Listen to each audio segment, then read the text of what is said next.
O grande trabalho de Cristo entronizado, aliás, o grande trabalho da história, a grande obra da história, desde o Gênesis até o Apocalipse, mas particularmente do momento da ascensão até a volta de Jesus, o grande trabalho de Jesus é incessantemente nos preparar para o encontro com Ele.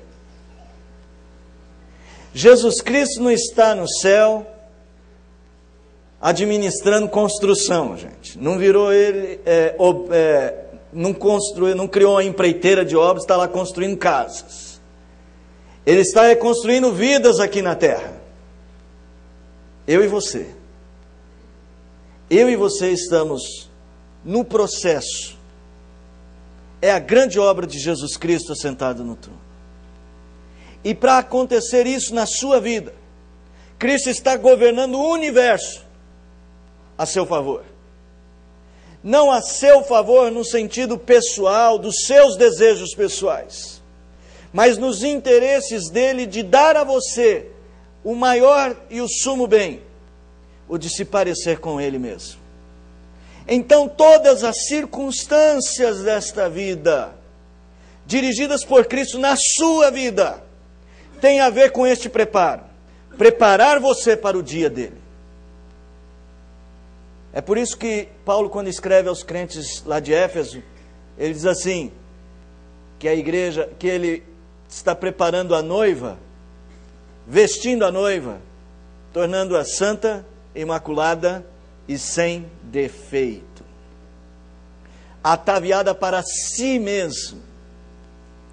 Meus irmãos, nós temos que encarar o tempo presente de uma maneira diferente. E as lições deixadas da ascensão têm tudo a ver com isso. Essa noite eu quero falar com os irmãos sobre este prenúncio da volta de Cristo, mas especialmente sobre as implicações da ascensão na sua vida. O que é a ascensão, ou este momento glorioso do assentar-se de Jesus no trono, deve mudar no seu modo de pensar. E meus irmãos, eu quero fazer um compromisso. Eu não sei se vou conseguir, mas eu vou me esforçar muito para que os sermões não sejam longos, para que nós tenhamos tempo suficiente para meditar. Mas eu quero pedir aos irmãos que nesse tempo então mantenham-se bastante atentos e aprendam bastante, porque eu não quero pregar sermões atrás de sermões nessa igreja para nada. Eu não quero dizer lá na frente, como o apóstolo Paulo falou aos crentes de Gálatas, corri em vão, me esforcei em vão. Irmãos, Deus tem muito a nos dizer, muito a construir, e nós precisamos disso.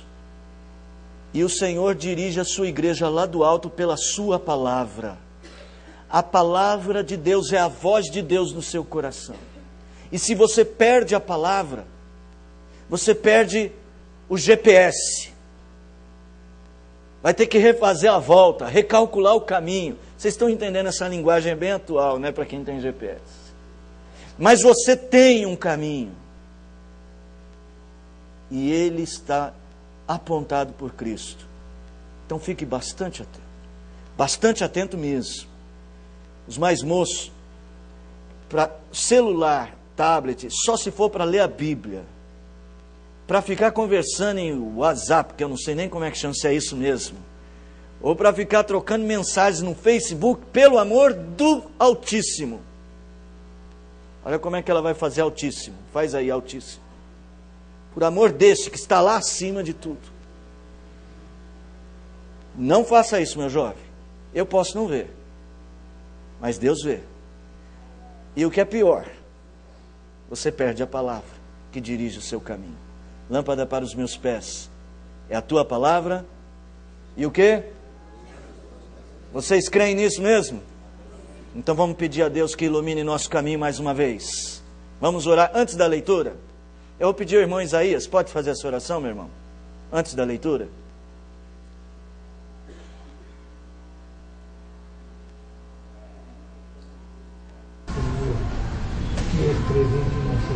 Obrigado, Senhor. aquilo que é muito importante para que nós possamos viver e sobreviver.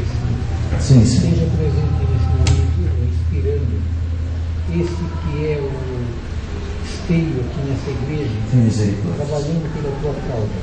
Ele tem palavras de alimento para nos dar e alimentar todos que vierem.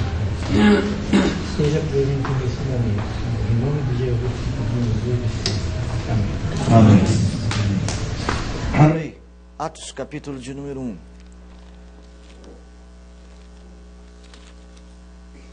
Verso 6 começa assim: Então os que estavam reunidos lhe perguntaram: Senhor, será este o tempo em que restaures o reino a Israel? Respondeu-lhes: Não vos compete conhecer tempos ou épocas que o Pai reservou pela sua exclusiva autoridade.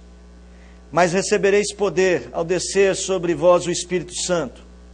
E sereis minhas testemunhas, tanto em Jerusalém como em toda a Judéia e Samaria, até os confins da terra. Ditas estas palavras, foi Jesus elevado às alturas à vista deles, e uma nuvem o encobriu dos seus olhos. E estando eles com os olhos fitos no céu, enquanto Jesus subia, eis que 2 varões vestidos de branco se puseram ao lado deles, e lhes disseram: Varões galileus, por que estáis olhando para as alturas?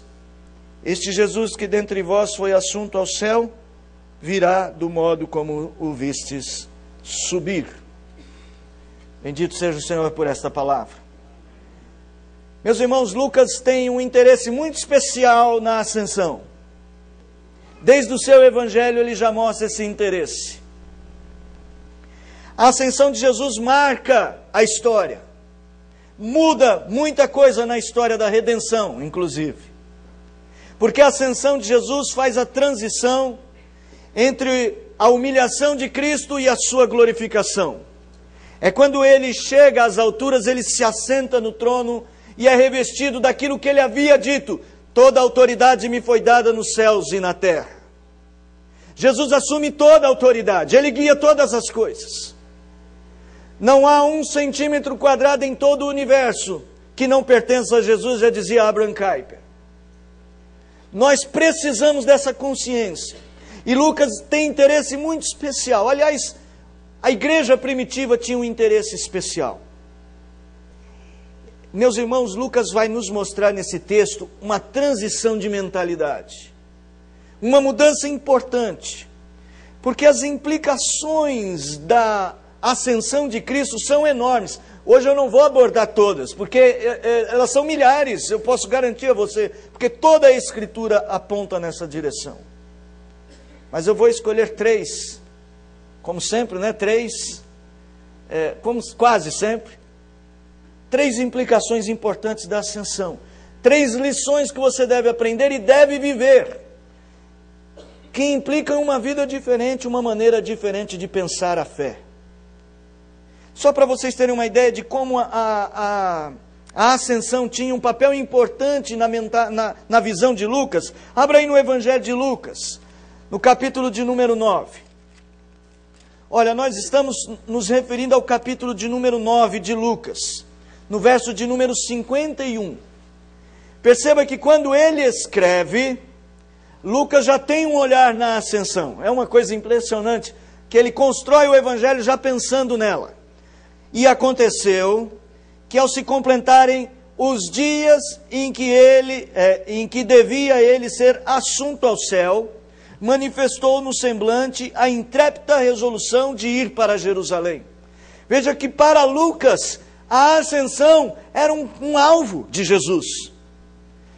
Lucas fala assim: olha, toda a história de Jesus está acontecendo, e está acontecendo para quê? Para ele ir para a cruz, certo? Não tenha dúvida. Para ele ressuscitar, certo? Não tenha dúvida.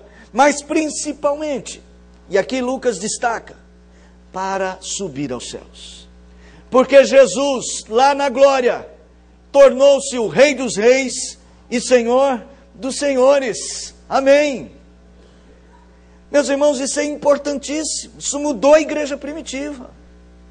Isso mudou o pensar dos apóstolos. Voltando lá para Atos dos Apóstolos, mais uma vez, no capítulo de número 1, eu quero ressaltar esta visão da importância da ascensão para Lucas. No capítulo 1, verso de 1 a 3, diz assim: olha, escrevi o primeiro livro. Qual era o primeiro livro? Qual era o primeiro livro que ele escreveu? Lucas. Então Lucas está escrevendo um segundo livro, chama-se Atos dos Apóstolos.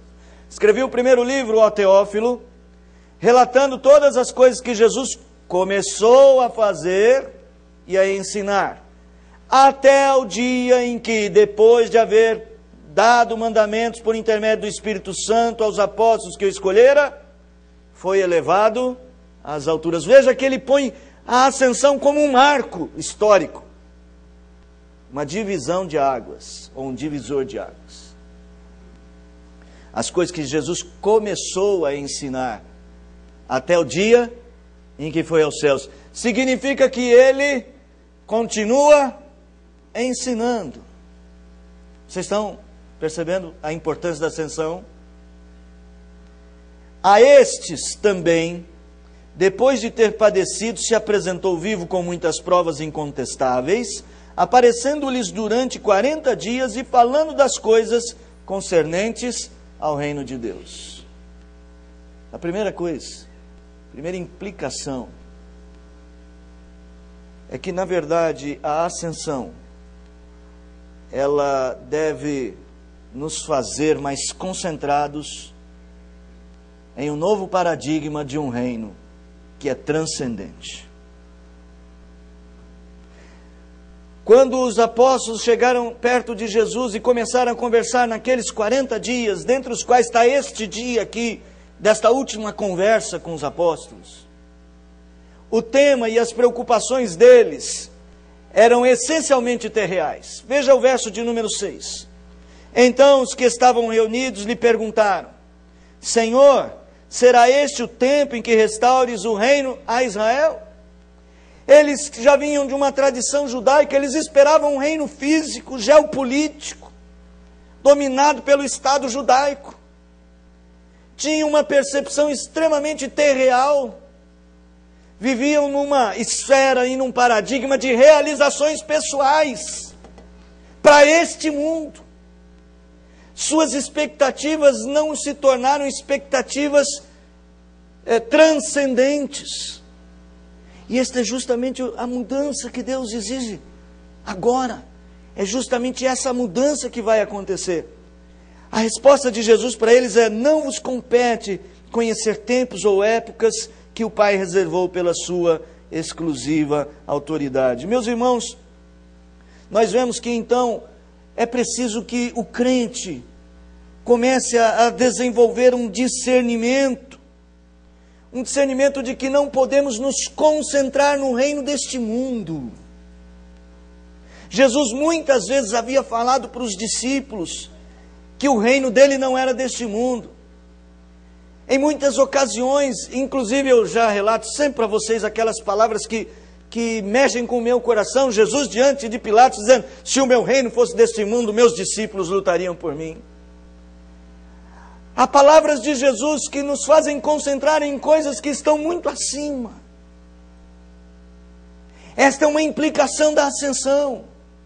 Quando Jesus é elevado, como lá no verso de número 9, ditas essas palavras, foi elevado. O verbo usado no grego aqui traz a ideia, é o verbo ripolambano. Estranho, né? Mas é isso. Foi retirado, como se uma força puxasse Jesus para o alto. Jesus não poderia continuar aqui. Era seu dever subir. O reino de Jesus Cristo não poderia ser comandado da terra, porque é um reino sobre todas as coisas. Meus irmãos, esta consciência tinha de mudar. Tanto é que Jesus, a resposta de Jesus é um pouco atravessada para eles, né? Senhor, o Senhor vai restaurar o reino de Israel? Ele nem se incomoda em dar a resposta direta. Ele diz assim: não compete a vocês saber a hora, não compete a vocês saber o tempo. Meus amados irmãos, essas verdades conquistaram o coração dos apóstolos. Os apóstolos foram transformados pela consciência de um reino transcendente acima de tudo, que governa todas as coisas. Só para os irmãos terem uma ilustração dessa mudança, o primeiro sermão de Pedro está registrado no capítulo 2. Abra lá no capítulo 2 de Atos. Pedro, no verso de número 32, está encerrando o seu sermão, acusando os judeus. Ele chega e fala assim: vocês mataram o Messias, vocês estragaram a relação de vocês com Deus, porque vocês rejeitaram Jesus Cristo. E ele vai dizer no verso 32, a este Jesus Deus ressuscitou, do que todos nós somos testemunhas, exaltado, pois, à destra de Deus, tendo recebido do Pai a promessa do Espírito Santo, derramou isto que vedes e ouvis, porque Davi não subiu aos céus, mas ele mesmo, lá no Salmo, declara: disse o Senhor ao meu Senhor, assenta-te à minha direita, até que eu ponha os teus inimigos por estrado dos teus pés. Esteja absolutamente certa, pois, toda a casa de Israel, de que a este Jesus, que vós crucificastes, Deus o fez Senhor e Cristo. A ascensão marcou uma mudança na história da redenção. Não temos mais um Cristo humilhado, não temos mais um Cristo crucificado, não temos mais um Cristo que pode ser espezinhado, cuspido, colocado na sua fronte coroa de espinhos. Nós temos um Cristo glorioso sobre o universo e sobre a sua igreja em particular, irmão. Nós precisamos da consciência de que servimos a um reino que está acima de tudo. Essa consciência da ascensão, da mudança significativa, nós vemos na resposta de Pedro.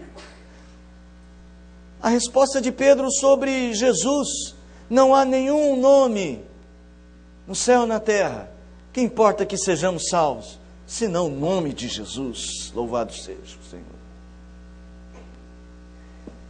A ascensão de Jesus deveria mudar a sua vida.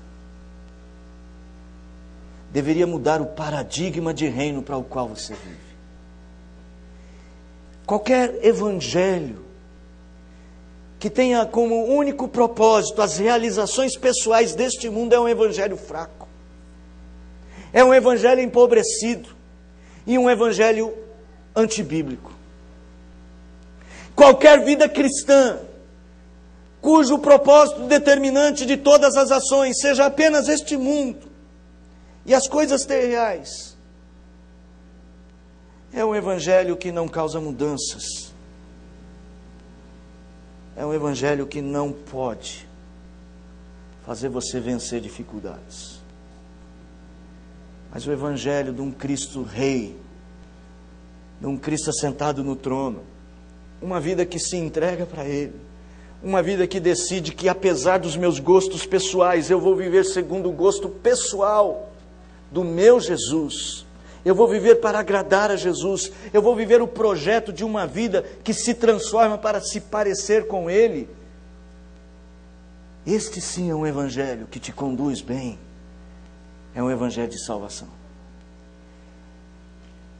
Este é um ponto significativo das implicações da ascensão na vida nossa como filhos do reino. Precisamos desenvolver expectativas mais elevadas sobre a nossa vida. Carecemos de viver mais submetido aos valores transcendentais do reino. Não são valores humanos, não é uma competição por quem sabe mais, por quem ganha mais. É um reino de serviço, é um reino de entrega, é um reino de amor. Um reino que é governado com os valores mais elevados, com as premissas mais elevadas. É um reino de mudança. Meu irmão, muitas vezes nós erramos, porque temos a impressão que a igreja, ela está vivendo para o reino humano. E é por isso que as lições da ascensão fazem a gente olhar para o alto. É por isso que olhar para o alto é o que você precisa. Nós não precisamos nos omitir desse mundo, não precisamos nos trancar em mosteiros, mas nós precisamos pegar cada aspecto da nossa vida e incluir nessa dinâmica de quem vive para um reino que ainda se estabelecerá eterno e transcendente. Eu quero ir além um pouco. No verso de número 8 do capítulo 1. Talvez este versículo seja um dos mais conhecidos do Novo Testamento. Se você é crente, está na igreja há uns 2 anos pelo menos, você já deve ter ouvido algo sobre esta passagem. Esta passagem, ela muito fortemente nos fala sobre nossa missão como evangelistas, como missionários a espalhar o reino de Cristo a todas as nações. É sempre correto fazer esta afirmação evangelizadora. A semana passada nós vimos o capítulo de número 28. Acho que essas 2 passagens sobre evangelização são extremamente importantes. Versos 18 a 20, ide por todo o mundo. Irmãos, de fato, nós precisamos ter o discernimento de que a nossa vida, se vivemos sob as implicações da ascensão, tem que ser uma vida missionária e potencializada pelo enchimento do Espírito Santo. Nós também não somos súditos do reino à toa. Existe uma missão para nós. Vamos pensar na resposta de Jesus? Olha só. A pergunta dos discípulos era: é este o tempo em que restaures o reino a Israel? A resposta de Jesus tem 3 partes. A primeira: vocês querem saber o tempo? Não lhes compete. Vocês querem saber quem é que vai fazer? Ele faz em que restaures, em que o Senhor faça a obra. A segunda parte da resposta não é que Jesus vai fazer a obra. Esta obra será feita através da igreja. Vocês serão as minhas testemunhas. E a terceira parte da resposta é que eles perguntaram se o reino era para Israel. E a resposta de Jesus é: não. O meu reino é de todas as nações. É por isso que nós estamos aqui, irmãos. Por causa desta palavra. Porque nós estamos incluídos aqui. Nós somos os gentios dos confins da terra. E ainda há confins onde esta palavra será pregada. Meus irmãos, os discípulos entenderam isso. E eles entenderam isso de um modo tão maravilhoso, que eles saíram a pregar o Evangelho. Depois que o Espírito Santo desceu sobre eles, quando eles começaram a conversar entre eles, a falar em línguas, gente de todas as nações ali presentes. No texto do capítulo de número 2, lá no verso de número 7, estavam, pois, atônitos e admiravam-se.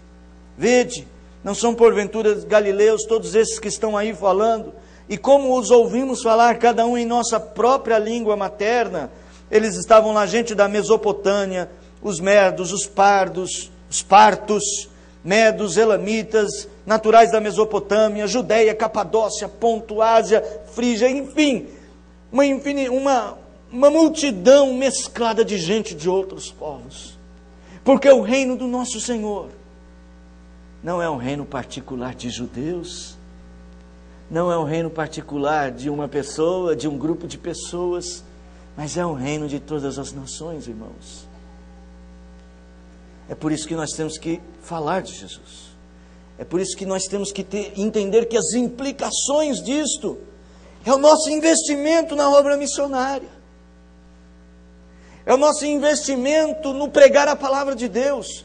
Portanto, quando Jesus assenta ao trono e nos chama a ser seus súditos, Ele não faz à toa, Ele torna você comprometido com Ele. Ele chama você a pregar o Evangelho. Eu acredito que você sabe disso, que você entende isto. Mas por que você não faz isto? Por que a sua boca está fechada para o Evangelho? Por que o seu investimento, eu não estou falando de dinheiro só, mas até mesmo das suas orações na obra de espalhar o reino, ele é um investimento acanhado? Porque nós não nos preocupamos com a vida dos que se perdem? Por que nós somos tão calados sobre a nossa fé? O que está acontecendo com a apatia da igreja do século 21? Coisa que não aconteceu com a igreja do primeiro século. A minha percepção, irmãos, é que eles entenderam que a ascensão os obrigava a viver para o trono de Deus. Coisa que nós perdemos com o passar dos anos. Lembra o que aconteceu com João Marcos nas viagens missionárias? Paulo sai pregando o evangelho para todos os lados, ele, Barnabé, e o sobrinho de Barnabé, João Marcos. Eles estão em uma viagem missionária e eles agora vão para a segunda viagem missionária. E a Bíblia diz de João Marcos que ele abandonou aquela obra, amando o presente século. O amor excessivo às coisas deste mundo nos afasta da implicação de uma vida missionária. Mas, irmãos, nós não somos missionários no nosso poder. É a minha resposta para essa fraqueza. A Bíblia diz: recebereis poder ao descer sobre vós o Espírito Santo, e aí vocês serão minhas testemunhas. Os apóstolos entenderam que eles precisavam do enchimento do Espírito Santo e a ascensão de Cristo. Como Pedro disse, depois que ele chega lá, ele recebe essa promessa e ele dá a promessa do Espírito. A falta da presença do Espírito Santo e da busca da presença do Espírito Santo é talvez a razão da sua fraqueza no falar, do pouco poder missionário da igreja, do pouco evangelismo e da dificuldade tão grande que nós temos de viver para o alto. Os apóstolos entendiam isso. Eu selecionei algumas passagens de Atos, mas eu não vou ler todas, irmãos. Depois vocês podem pesquisar no livro de Atos a ligação da igreja com o Espírito Santo. Ela crescia por causa do Espírito Santo. Os apóstolos eram enviados como missionário por causa do Espírito Santo. O Espírito Santo fortalecia a igreja. E diz a palavra que fortalecia os crentes. Eu quero só destacar dois textos. O primeiro deles, Atos 6, 3. Atos 6, versículo de número 3.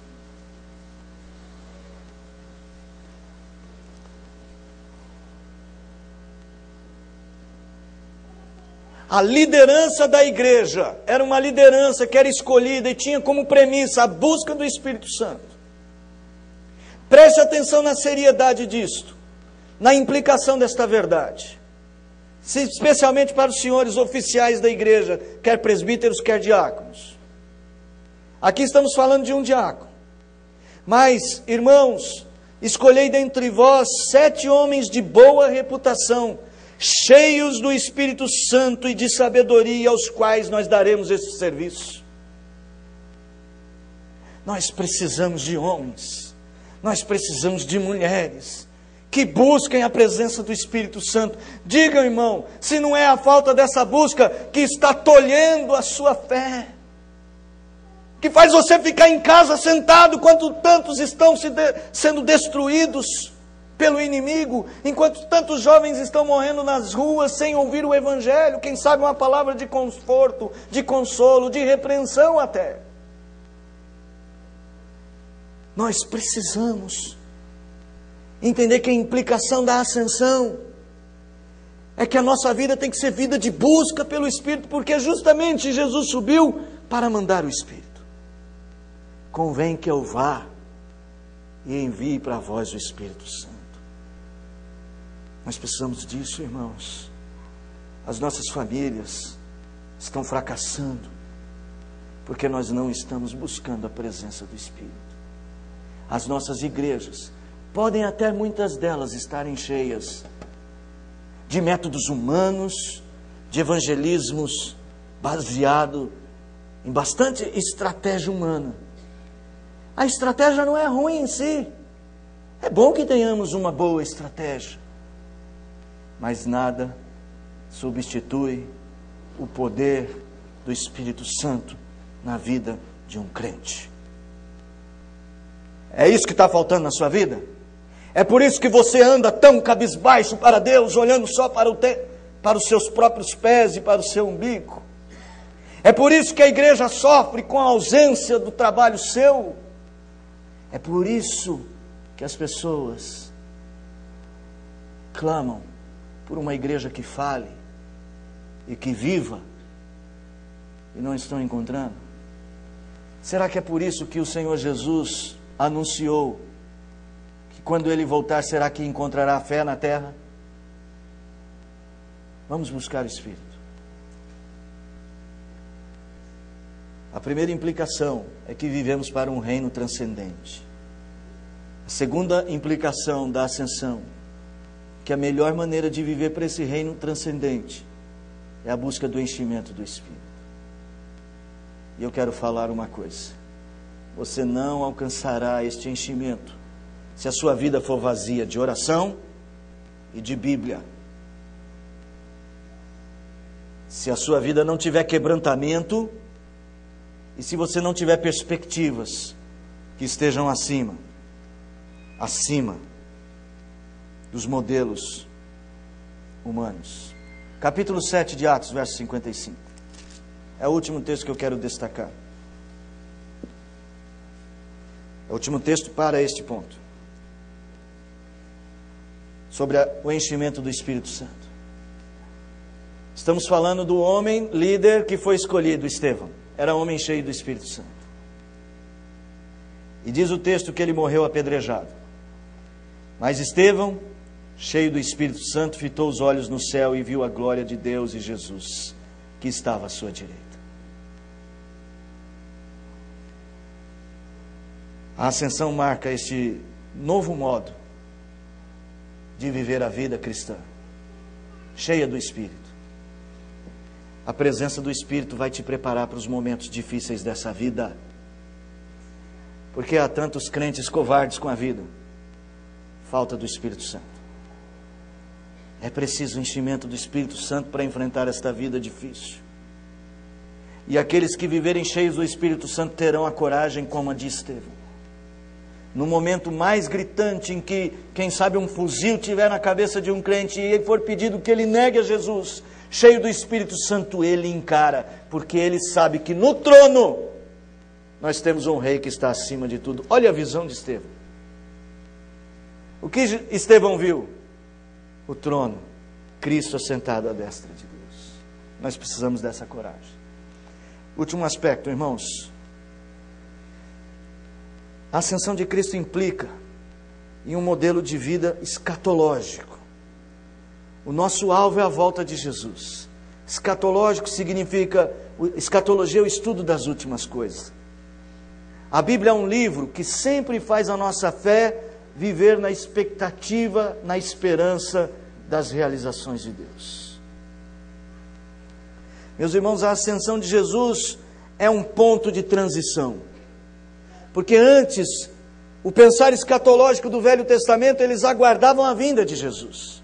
Quando Jesus vai aos céus, a primeira mensagem que nos é deixada lá em Atos capítulo 1, verso 11, é que Ele voltará. Assim que Ele sobe, não existe um discurso sobre a glória, não existe um discurso sobre, olha, agora as estratégias nossas. Existe uma mensagem: do mesmo modo como subiu, voltará. Varões galileus, por que estáis olhando para as alturas? Esse Jesus que dentre vós foi assunto ao céu, virá do modo como viste subir. Jesus não controla apenas... a resposta de Jesus não tem a ver só com o tempo. Só com o tempo presente. A resposta de Jesus para aqueles homens é: aguardem, que eu voltarei. Tem a ver com o futuro.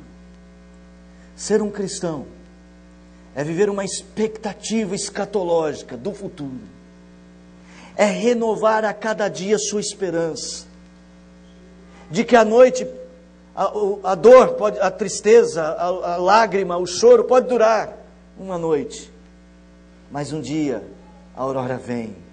Isso tem uma implicação diária, mas ao mesmo tempo de vida inteira. Pedro, meus irmãos, Pedro, ele vai dizer na sua carta, mesmo quando as pessoas tinham medo de que Jesus estava demorando, ele falou: um dia para o Senhor é como 1000 anos como um dia. Aquele que prometeu que voltará não tarda. A mensagem do apóstolo Paulo é: Nós esperamos Jesus para a nossa época. Nós, os vivos, vamos ressuscitar. Os apóstolos mudaram a sua maneira de viver. Não viviam pensando na sua morte, viviam pensando na ressurreição. A morte, como nós vimos hoje pela manhã no velório, como esses últimos dias marcou algumas famílias desta igreja, ela não é um inimigo final. Porque quando Cristo subiu aos céus, o apóstolo Paulo disse que houve um cântico: ó morte, onde está a morte? A tua vitória. Onde está o teu aguilhão? Pois Jesus venceu a morte. Ainda que morra, viverá. É assim que nós vivemos. Essa é a nossa esperança escatológica. Abrem Apocalipse capítulo 22. Último texto da Bíblia. Essa verdade dominou o coração dos apóstolos. Olha só. Os apóstolos viveram para um reino transcendente. Os apóstolos cumpriram o seu papel missionário. E eles viviam com uma expectativa de que todas as suas obras feitas neste mundo não eram em vão. Não é em vão, meus amados irmãos, que vocês do Ministério de Libras se desgastem para aprender e pregar. Que vocês do Ministério de Música se desgastem, sofram para ensaiar e para louvar o Senhor. Não é em vão que os missionários vão a outras terras para pregar o Evangelho, a despeito de deixarem suas vidas para trás praticamente, para assumirem outras culturas. Não é em vão que você incessantemente ora pelo seu filho. Não é em vão que você dedique sua vida ao reino. Porque aquele que vem virá. Capítulo 22. Capítulo de 22, verso de número 11. Continua injusto fazendo injustiça, continua imundo ainda sendo imundo. Agora olha o justo. O justo continue na prática da justiça, o santo a santificar-se. Eis que venho sem demora, e comigo está o galardão que tenho para retribuir a cada um segundo as suas obras. Vale a pena. Vale a pena abrir mão de si mesmo. Vale a pena, como disse o apóstolo Paulo, dizer não para o mundo e dizer sim para Deus. Vale a pena viver para o trono de Cristo. A ascensão é prova disso. Que quando Jesus é levado pela força do Pai aos céus e colocado sobre o trono, Ele estabelece novo paradigma para a sua vida. Mas é pena que há crentes que ainda não vivem assim. É pena que a igreja de Cristo, que poderia ser uma agência de força como foi a igreja primitiva, porque aqueles poucos homens, talvez 500 discípulos no Monte da Ascensão, alguns autores dizem, olha, havia talvez 500 pessoas no Monte da Ascensão. É baseado em Paulo, capítulo 15, quando ele diz, apareceu a 500 pessoas de uma só vez. Não sei se eram 500, mas se fossem 500, se fossem só os 120 do cenáculo do dia de Pentecostes. Acho que eram 120, não lembro a conta agora. Vamos ver se era. Capítulo 2. É isso mesmo, verso 15. Naqueles dias levantou-se Pedro no meio dos irmãos, ora compunha-se a assembleia de umas 120 pessoas. Não sei se eram só os 12. Não sei. Era um pequeno povo que mudou o mundo até os dias de hoje. Você sabe o que esta percepção da ascensão pode mudar na sua vida? Pode mudar no modo como você trabalha, no modo como você se relaciona com as pessoas ao seu redor, no modo como você lida com as suas enfermidades, com os seus problemas pessoais, no modo como você lida com seus dons e no que Deus pode fazer na nossa igreja, irmãos. Vocês não acham que nós precisamos de uma igreja que tenha essa percepção? Que nós precisamos deixar essas pequenas coisinhas que nos atrapalham. Como diz o pastor Abel, ele gosta bastante dessa palavra, questiúnculas, que nos impedem, barreiras colocadas que nos impedem de servir ao Rei dos Reis, Senhor dos Senhores. Nada disso deveria nos impedir. Hoje é dia